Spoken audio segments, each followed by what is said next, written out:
Hey guys, what's going on? Liam Jenkins here from Philly Sports Network. I know there's no green screen. I'm at my childhood home at the moment, currently in the middle of moving out, which is why there isn't a super cleanly edited video for today's Blockbuster news, because not only am I exhausted, but if I run to the office to make that video, I may pass out of exhaustion from just how exciting this is from an Eagles perspective. Howie Roseman has done it again, and whether you love him or hate him, this is why he stays general manager of this team, because he has this insane ability to fleece whoever he trades with. It's remarkable. So for those that missed out, don't panic. I'm going to fill you in on exactly what it is I'm talking about. The Eagles today made a monumental trade with the New Orleans Saints, and here is how it looks. Traded away number 16 and 19 in this year's NFL draft. So two of their first rounders, along with a 6th round pick, and in return, get pick 18 this year, a 3rd round pick, a 7th round pick this year, a 2023 first,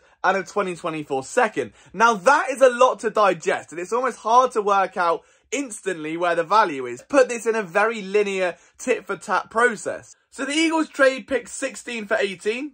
Ideal, fair enough, regular pick swap. Now, pick 19 goes for a 2023 first round pick. So if the Saints are bad, that works out great. If not, look, it's still a first round pick. You can't complain. And if the Saints are reaching for a QB in this year's draft, that might just benefit the Eagles anyway. Then they randomly get a 2024 second and a 2023 third, and then swap a 6th for a 7th.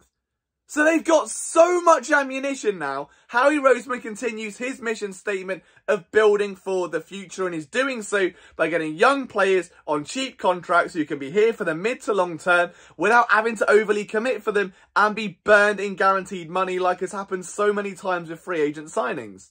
My arm hurts from holding this camera. Howie's back hurts from holding up the Eagles this offseason. Like, it's genuinely outstanding. It's genuinely outstanding, not only the fact that he's doubled down on Jalen Hurts when most people thought that he'd take a sneaky look at a guy like Malik Willis, or when he takes a QB prospect out for dinner, or they look at Kenny Pickett. It's easy to buy into those narratives and to see that Howie Roseman has his itch to constantly find his franchise QB. What he's done here is leverage himself very, very smartly. Because if Jalen Hurts does not develop in 2023 and he doesn't take the step forward everyone thinks he will, then the Eagles have now 2 first-round picks in a draft where the quarterback talent is set to be that much better. Like, there is nothing special about this NFL draft QB class. And that's not a knock on the guys. Like, I'm not saying they're not special. They're obviously the best at their position this year to even enter the NFL draft. But in comparison to recent years, it lacks a lot. Like, if you look at Malik Willis, there's very little difference between himself and Jalen Hurts. So Jalen gets one more lap here. He gets one more lap of the racetrack before Howie is going to think about pulling him in. And if he does pull him in, 2 first-round picks to get the guy. If he doesn't, 2 first-round picks. Like, let's just say, for instance, okay, the Eagles are now able to draft, let's say, a first-round edge rusher, a first-round safety or corner, just for the sake of this argument, okay? They fill the rest of their needs with depth players using the remaining draft capital.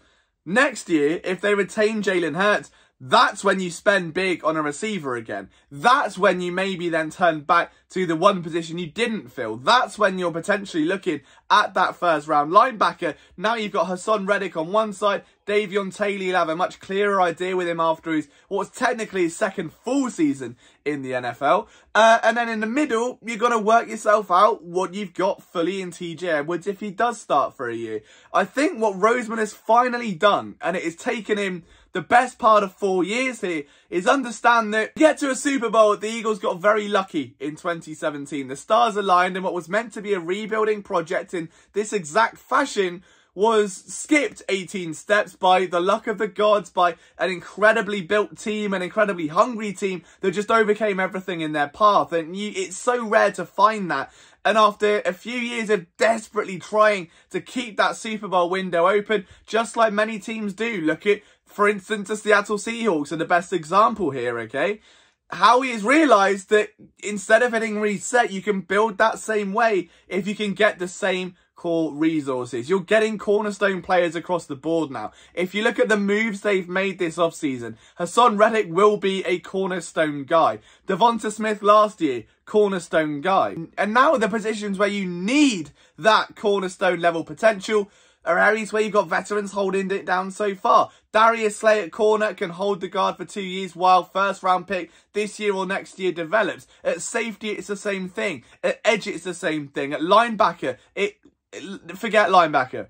But you get what I'm saying here. What Roseman has done is, instead of just going all in on this draft class, is recognise an opportunity to continue building in the same vision. Why wouldn't you want more assets to spend on more trades for more assets, for more trades, for more assets to get you a really good formulaic valued bucket of good players? Why overspend on draft capital when you can just use that draft capital to get more draft capital?